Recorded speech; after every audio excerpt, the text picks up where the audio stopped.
Hello there, Steve here in Sydney of the lay gnosis website truebluehealer.com.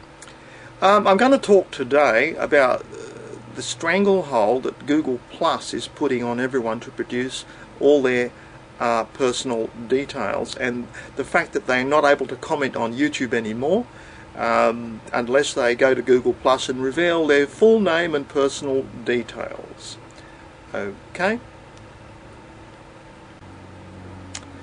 There's quite a few facets to this problem, and I'll list them for you now. One is the most ruthless dictators in history. I can't think of one. No one has ever said you're going to lose your anonymity. Genghis Khan didn't do it. General Franco didn't do it. Adolf Hitler didn't do it. Joseph Stalin didn't do it. No one said you're going to lose your anonymity. You're going to have to parade your full birth name, your street username, on your chest on a card so everyone knows you from a distance and everyone can find out where you live and what you do, and you have no say anymore in who knows you. That's never been done by the most ruthless dictators in history. Do you know why? Because it never occurred to them. It just never occurred to them to be that cruelly stupid. Yet it's now being implemented with vigour by Google Plus. The psychopaths in charge of the corporatocracy are doing this. I'm suspecting it's a Tavistock exercise. That's from London, the square mile of London that controls 3/4 of the world. I suspect it's a Tavistock experiment on a massive scale to see how far they can push the human herd before it rebels, before they get a few moos back in their faces and a few kicks from rebellious human people being farmed. Because you are farmed today for your output. I don't mean that in a demeaning way, but everything you do is every comment you make, every video you upload is really somewhere for Google to hang advertising. Okay, so we're all working for free to give Google a place to hang all their advertising. So I've heard some people put the lame excuse that Google Plus is free, therefore you can't complain. You just have to put up with the bridle and halter they're fitting on you to harness you even more, put you into a smaller and smaller corral. The fact is, Google Plus is not free. You have to supply all your details. You pay for it very, very dearly. And you also tithe yourself to Google, don't you? You might spend 10% of your life thinking about what you're going to say on the net tomorrow, what you might say, or what video you might make, what activity you might do. You're working for free for Google. So you don't get Google Plus for free, not by a long shot. Okay, so I want to dismiss that argument straight away. It causes me tremendous grief that a number of my dearest, most esteemed commenters have literally, wait for it, sent me formal resignations from commenting. They're never going to comment again if they have to use Google Plus. They're literally going on strike. This may be the key to communicating back to Google that they're going to get a lot less advertising revenue if they try to force everyone to use Google Plus and reveal their real names to all the lunatics and trolls all over the planet. I'm going to miss these commentators who have congregated under my videos where I combat the social menace called pseudo-skepticism. That's James Randi's trolls. Everybody knows them.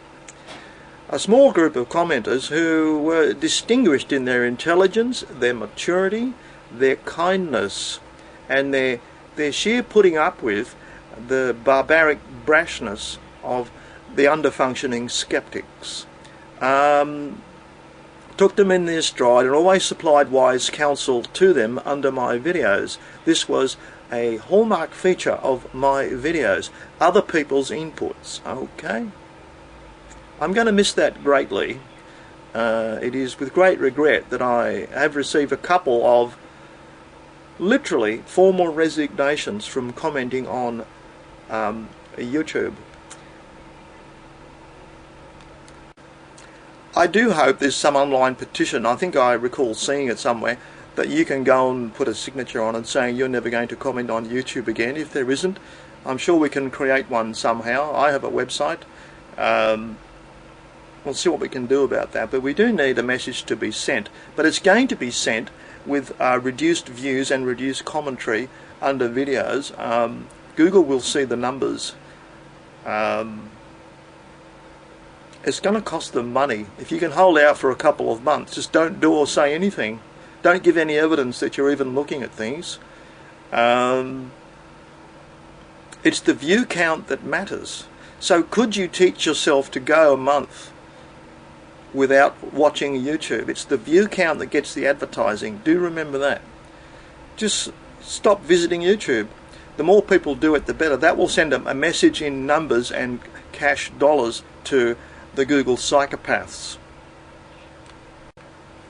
Can I just give you a couple of personal examples of why I don't want my full name and address and cell phone number to be readily available on Google?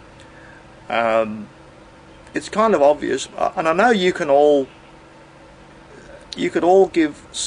share similar stories, but here's a couple of things that I've done in my life which have required identity concealment. I put 3 masked gun-toting bandits into jail 2 years ago.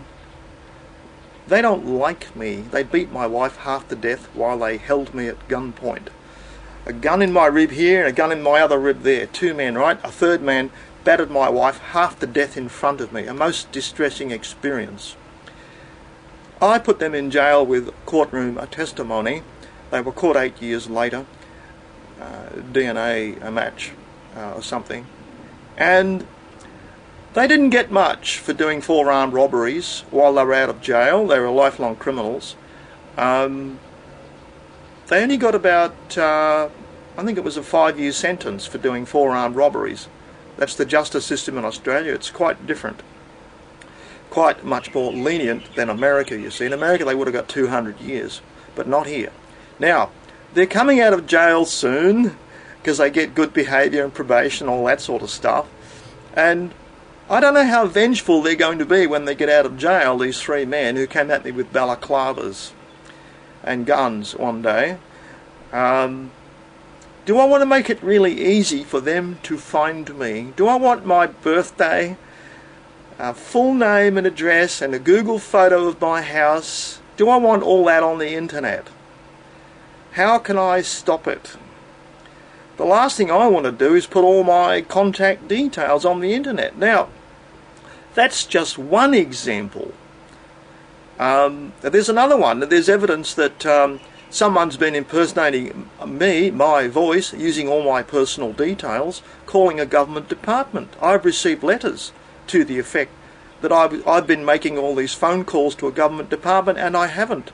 Someone's using my voice, impersonating me, making complaints that could get me into some trouble. I had to actually tell a government department to verify my address with a 3rd question. My mother's middle name. I had to do that finally because someone found out all my personal details. I don't know how. So the last thing you want to do is put your birthday, your home address, the kind of car you drive on Google Earth, all that sort of stuff. You don't need that to be readily available on Google. It's the worst thing you could do. Makes you a target for all criminals, trolls, hitmen, henchmen of all sorts, criminals of all kinds, of which there are a lot more than you might think. There's criminals at the bottom end of society and there's criminals at the top controlling us. We are controlled by a crimonopoly. I'm sure you know about that. Go and look at the essay Twilight of the Psychopaths. Okay? Talks about the crimonopoly, the overworld that administers the planet. Here's another example of what it's like to be in real life and not live in the virtual world of cyberspace. In real life I was a jeweller for 10 years and I had many thousands of customers, and I would say that more than 1,000 people over a 10-year period tried surreptitiously and often quite desperately to find out my home address. they always wanted to visit me at home. They was always asking me to bring 20 kilograms of gold and diamonds to their friend's house on Sunday night about 12 o'clock for a jewellery party. People quite seriously say that, and they're dressed in bikers' clothing. They've got tattoos everywhere, and they really like me to come and bring 20-30 kilos of gold to their house. They spent a lot of time trying to trail me to find my home address. They used to write down my car numbers. Once upon a time you could ring up the motor registry in Sydney and you could find out anyone's name and address just from their car number plates. Only when half a dozen rich women were murdered did they finally realise they were just giving criminal opportunities away to anonymous voices on the telephone. Okay, that's what was happening. So that was stopped, and now from number plates you can't get anyone's name and address. So they are worth guarding for your very life. Okay?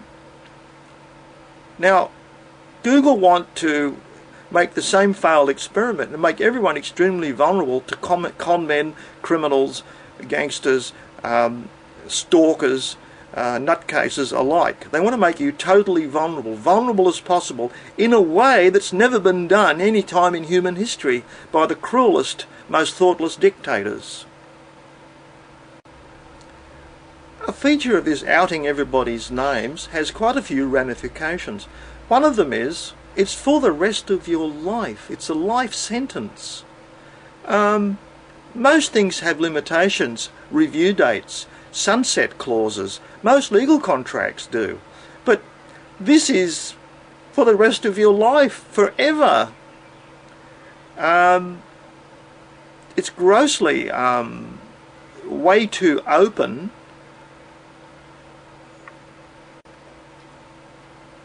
And secondly, for hundreds of years people have used book authors have used nom de plumes, pen names, which are more appealing.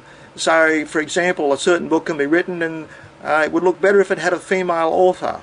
It may increase sales or improve the perception of the book. The story could go better if it seems to have a female author, when in fact it's written by a man, or vice versa. Or whether you've got some kind of sort of, ethnic name, Germanic name, or a British name, or an American name, can determine the sales of the book.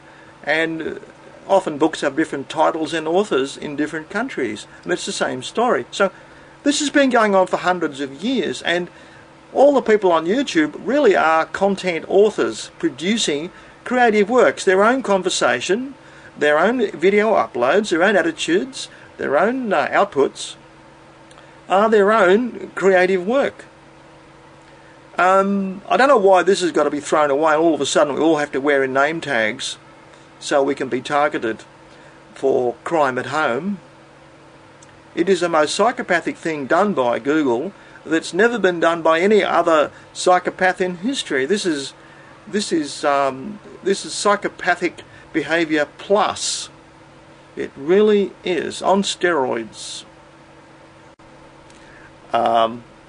It's not all bad. One aspect of Google Plus is the blacklisting, where you can basically type in a few troll words you don't want written in your channel, and trolls' inputs are auto-deleted. They actually go into a review bin that you can just ignore. So basically, because of their minuscule vocabulary, you can prevent trolls ruining chat lines under your videos. So that's a small feature of Google Plus, which I very much appreciate, and we could have had it in YouTube years ago. Years ago we could have had this in YouTube. It's just part of the spell check, and I'd really like to know why it took so long. The head kicking of religious people and proponents of telepathy by ignorant barbaric skeptics typing out of their septic tanks at JREF is unforgivable, and it's a social menace, and has caused me to consider leaving the internet over the last 12 months probably 10 times. This Google Plus thing could be the final straw for a lot of people. But the blacklisting is one feature that we should have had years ago. If we roll back, we should roll back from Google Plus to let people be the Lone Ranger. Use a nom de plume on YouTube. give them the blacklisting of troll words. That's a damn good thing to have. And a paradoxical plus feature of Google Plus is it will stop a lot of the trolls using all their stupid anonymous channels. They've got to use their own name. That's a twist, isn't it? Because they're famous for being very, very cowardly and operating numerous sock accounts and never revealing who they are. A cowardly feature of their behaviour is now just about vanquished. If they want to keep commenting, they've got to reveal who they really are. I don't know whether that's good or bad. I still think they should be allowed to choose a name describing themselves. That's trolls I'm talking about. So if they want to call themselves AAA atheist, they can. At least you know a lot about them. It's what their intention is. It's kind of like, you know, giving a signal to people you meet. Okay, nothing really wrong with that. And there's a lot of good sides to that as well. I mean, going back to the book author thing about people have always used fake authors' names to give a certain tone to the cover of a book. And so, for example, you might call yourself Empowered by Knowledge on YouTube. Now, that immediately tells you something about that person. They're an inspirational person. They think about what they do and where it might go. And they want to uplift the lives of other people. And that particular person does that very well.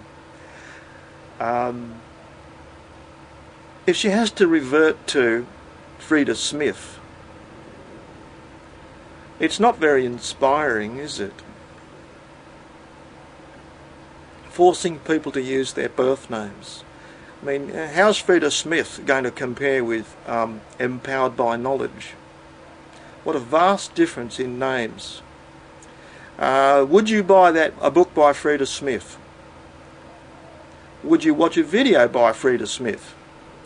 You might watch one by someone calling themselves Empowered by Knowledge, because it immediately pricks your curiosity.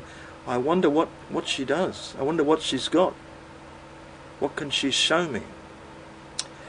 That's just the suggestiveness of a name, and forcing her to use her birth name is absolutely destructive. It's personally destructive by Google Plus, okay, toward millions of people.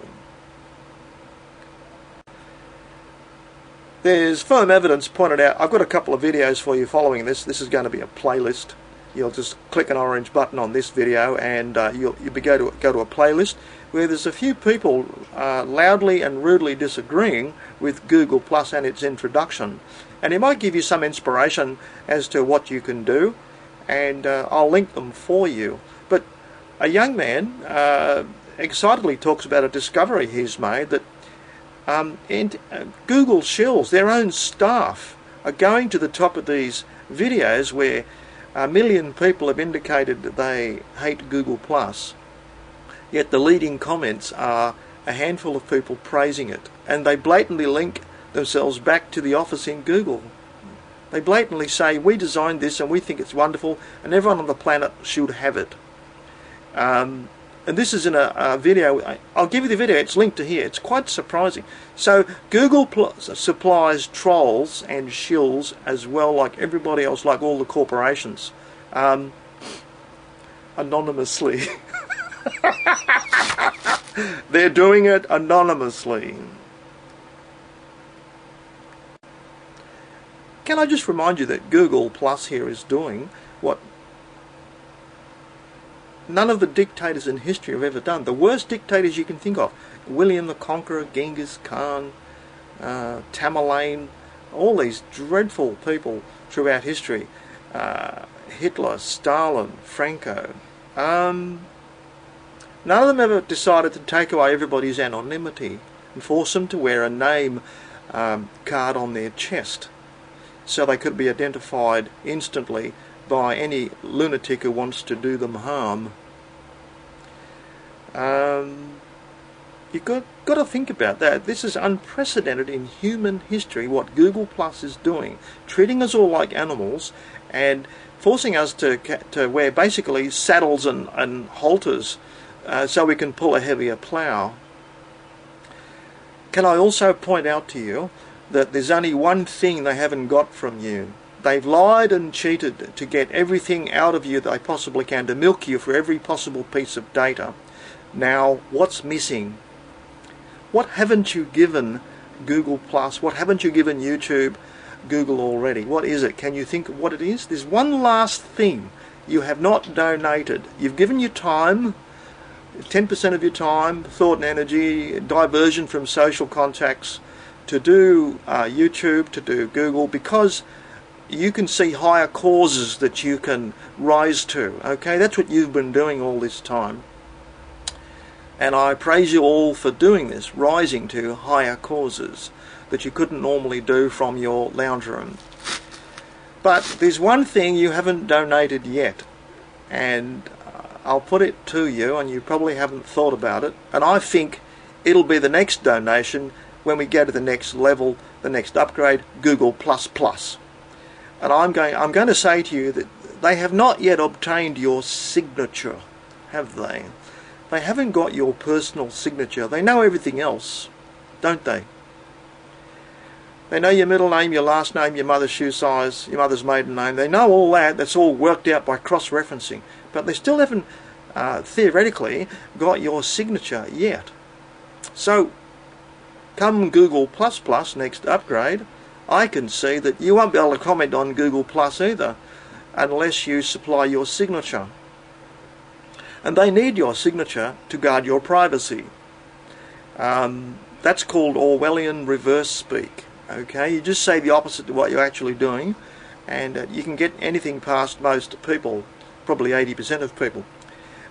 So I'm waiting for the next upgrade where they demand your signature to secure your privacy. That's how they're going to put it to you, and it'll be, you've already clicked on it a long time ago in some agreement you made you couldn't understand anyway. So, and then after they got your signature, what is left of you as a detail? What is left? You've already donated your birthday. What have you got left after your signature? My advice is start developing 3, 4, 5 different signatures. Don't be lazy and just use one all the time. Get ready to give Google a fake signature. Okay? It's coming. They will want it. Because you can see what's going to happen. Very, very soon, when it's a fait accompli that they've got data on most people in the modern first world, what they're going to do is say, well, you now need like a Google passport. Google identification to obtain a travelling passport, and you're going to need a full Google ID to get a home loan to even get credit. Because all your history is entered there years ago when you were a child, when you were naive and foolish and handed everything over. So it's more likely to be the truth, isn't it? You wouldn't be lying to Google when you're 14 years old, would you? It wouldn't occur to you. But they've got you. You're on Facebook, you're on Google, you've now got to be on Google+. And you could see it becoming a de facto identification document to protect your privacy. You can see that coming.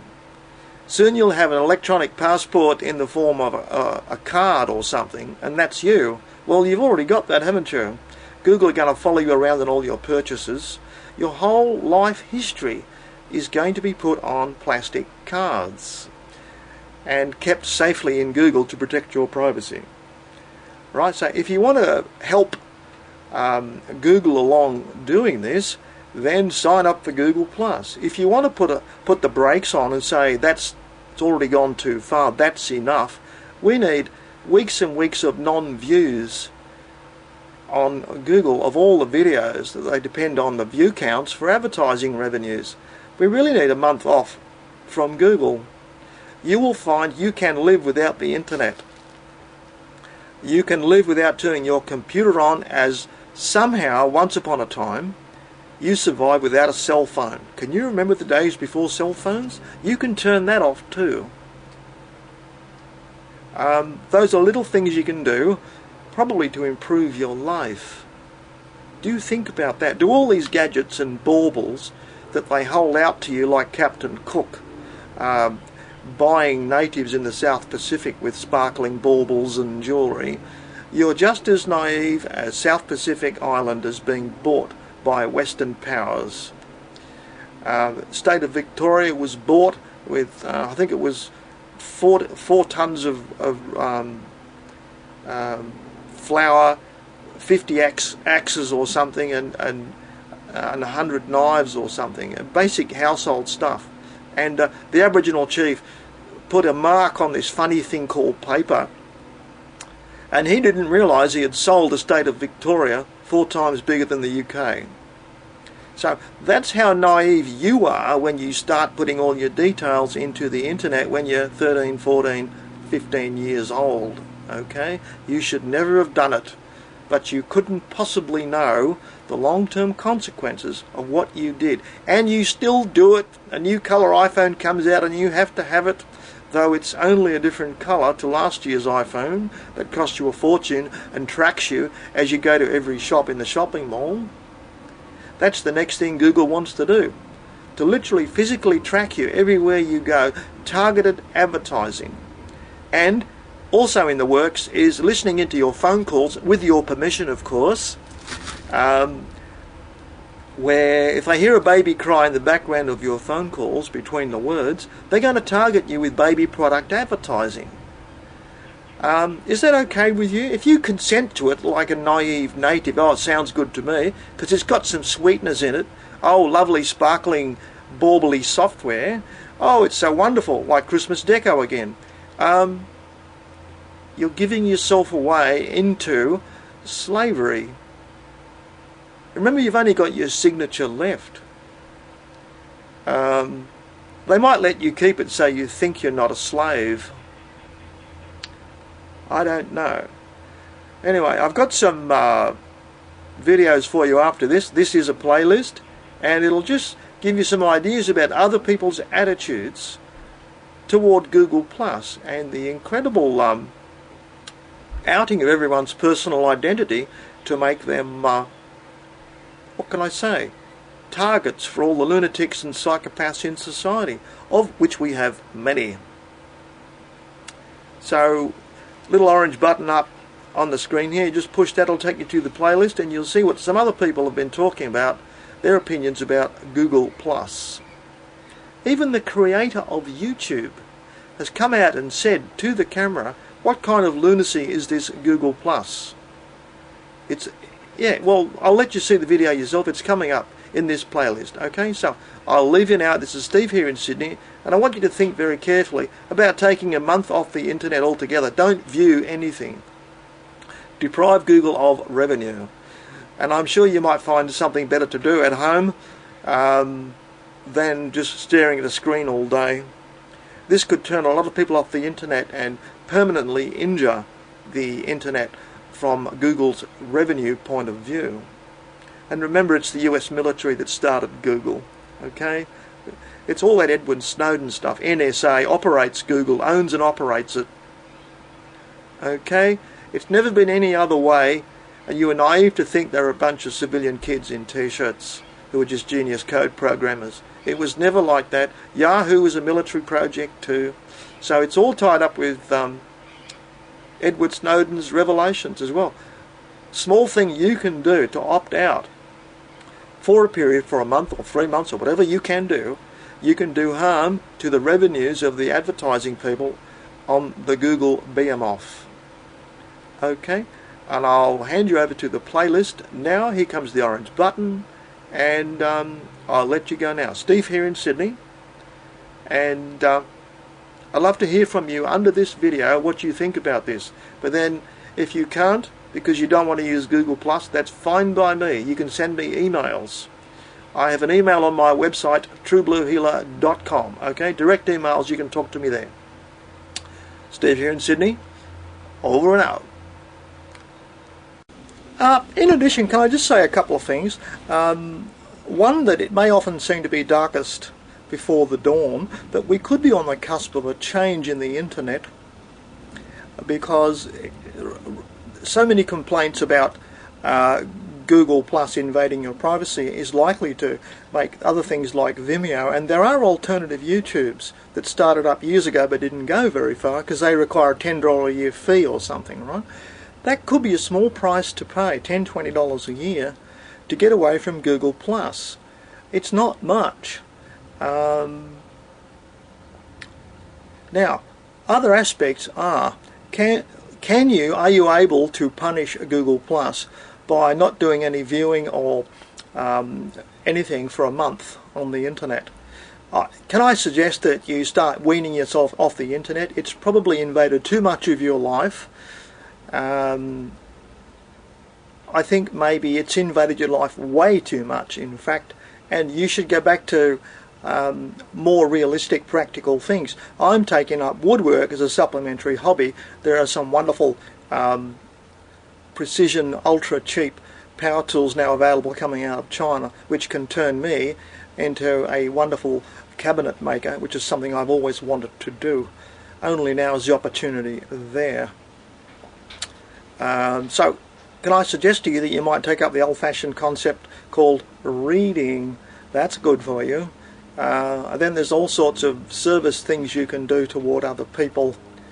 So I think we've become overly reliant on YouTube to give us all fun and entertainment and laughter and that sort of stuff.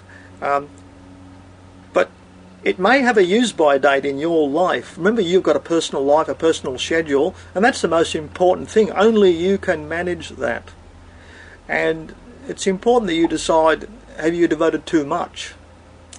Or would you like to go to another company that does a YouTube lookalike, which enables you to use cowboy and Indian anonymous names and write nice long comments and have an anti-troll blacklisting feature? Do you realize that Google have actually outlined they're a great competitor? Anyone can take up that business model. I think I would pay probably $50 or $100 a year to be in a YouTube like that. It would be very useful. So just think about it. Although it may seem terribly depressing and crushing that you've got to give up your personal details, or so it seems, if you stay away for a month, they could change their mind and start emailing you, oh, please come back. Because I certainly get that from Facebook, because I never go to Facebook and they're always begging me to go back and make an entry. Well, I won't do that because I detest Facebook. I can do the same with YouTube, and